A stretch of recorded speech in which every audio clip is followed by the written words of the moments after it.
You know, a lot of people don't like Chuck Woolery now because of his life choices, political choices. But you got to understand, ladies and gentlemen, during his time as a game show host, he probably is a top five game show host of all time. Now, what made him so popular was this show. A show so much of the 1980s, you probably couldn't get away with it in the same format currently because it was sort of like a one take blind date, exposition. Love Connection. Now, this dating game show was in heavy syndication for years. Contestants selected one of three potential dates from a series of videotape profiles, with a studio audience voting on which of the three partners they found more suitable. Now, originally hosted by Chuck Woolery, the show debuted in syndication in September '83 and ended 11 years later after 2,120 shows. Reruns continued to air until September 8, 1995. The series was relaunched for one season in '98 under the same title with Pat Bullard as host. Went nowhere. In 2017, the series returned on Fox with Andy Cohen hosting. The second revival was also terrible, ran for 2 seasons. Now, Rod Roddy was the narrator and Gene Wood. Now, produced by Eric Lieber Productions, associated with and distributed by Telepictures, Lorimar Television, and Warner Brothers TV. His main premise was to arrange dates for couples. The guest appeared on the show after going on a date with one of the three contestants, having chosen on the basis of the contestants' videotape profiles. After the date, the televised appearance was scheduled. Now, this wasn't written, this was ad-lib for most of it because it was all one take. Now, Love Connection, tapings took place before a live studio audience. Woolery, very handsome as well, introduced the guests and show excerpts from the three candidates' videos. The studio audience then secretly voted on which candidate preferred as the guests. In 98-99 version, home viewers voted online and were included in the tally. The guest then revealed whom or he or she had actually dated, and the date joined the conversation from backstage via closed-circuit television camera. Woolery led the guests and date to discuss their time together. If they both agreed the date had been successful, the couple would reunite on stage. Otherwise, the date's participation in the show ended. Woolery then revealed the vote results. If the guest has had a successful date with the vote winner, Woolery congratulated the couple for making a love connection. It will usually, but not always, accept the offered prize of a second date at the show's expense. Now, after a successful date, the guest was always offered another date with that person. However, if the vote winner was one of the other contestants, the guest could choose a date with the vote winner, regardless of the success of the first date. In addition, if the guest had already unsuccessfully dated the audience pick, the guest could choose to go on a date with either of the other contestants. Now, if a second date took place, the couple would be invited back for a second interview at a later taping. 2 or 3 segments usually aired per show, or about 8 minutes. In a variation that aired on Fridays, a bachelor or spinster who had not yet chosen a date made an appearance, allowed the studio audience to make the choice for him or her based on video excerpts. The couple would report back in usual fashion several weeks later. If the couple hit it off, they were entitled to a second date at the show's expense. If not, the contestant could choose between losing candidates for the second date. Now, the Chuck Woolery version, he would kind of respond physically to positive and negatives were going on, especially when women said it's the worst person I've ever met in my life. And Chuck would say, tell them how you really feel. Now, the great majority of the contestants in the original series were in their 20s and had never been married. However, older, never married, wedded, and divorced, some multiple times. I think they had a woman on who was divorced 6 times. Contestants were occasionally selected as well.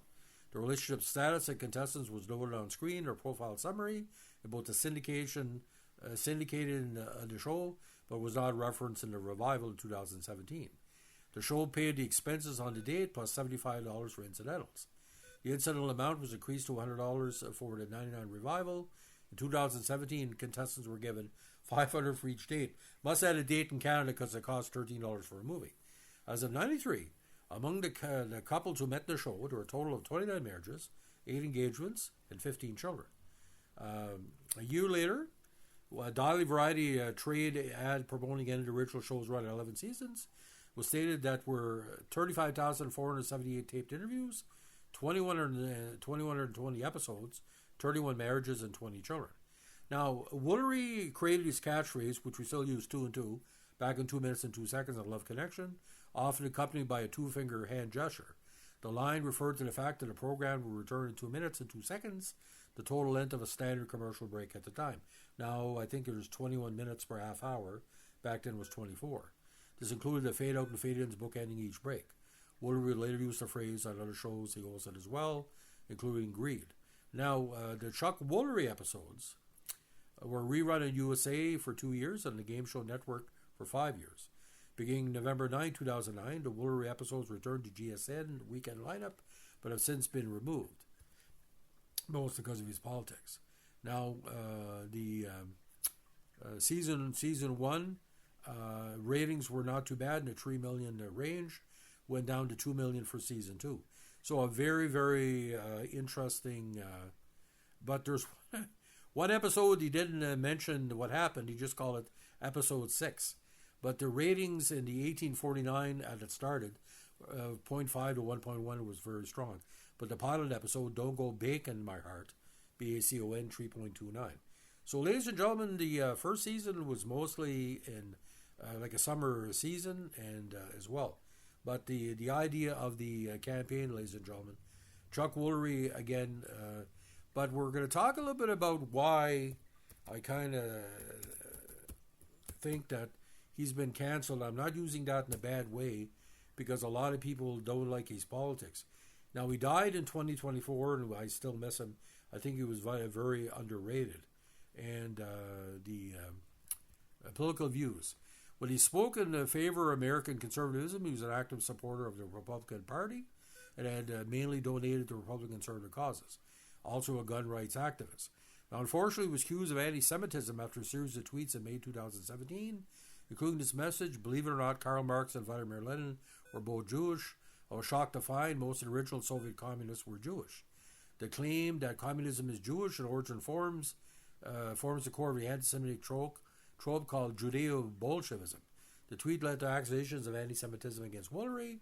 In response to criticism, Woolery tweeted, amazingly me, I pointed out that Marx and Lenin were Jewish.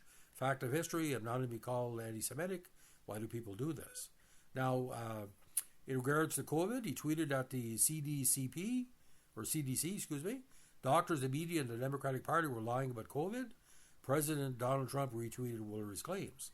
The following day, Woolery tweeted that his son had tested positive for the virus and that the COVID-19 pandemic is real. His Twitter account was later made private before being later made public again. Like I said, he was more than whatever views he had were not my views, but he was allowed to view what he wanted. Like he was a music star as well. I do miss Chuck Woolery, Love Connection, because when soaps started to die a little bit in the late 80s, early 90s, you still had Love Connection, and that took over that kind of 5 to 6 o'clock thing. In Canada, CBC had WKRP, later on The Simpsons, and we had Love Connection. But my God, ladies and gentlemen, how many cable networks made heavy money off Love Connection? Millions and millions of dollars. So Love Connection, I think that's a top 6 game show of all time, even though it's not a game show. Just all about the love. So Chuck Woolery, I'm sorry you passed away a couple of years ago. I would have gladly met you and talked politics, but you were entitled to reviews. But people canceling somebody because, he just basically, not what I think. He's not anti-Semitic. He's right. They were Jews. But what type of Jews were they? Were they Israeli Jews or they were the Eastern European Jews? It was kind of freaky. And Chuck Woolery, good singing voice too as well. Check out his music. So if you like what you're doing here with our TV podcast as part of Remote Control, let us know with a like, comment, subscribe, or share.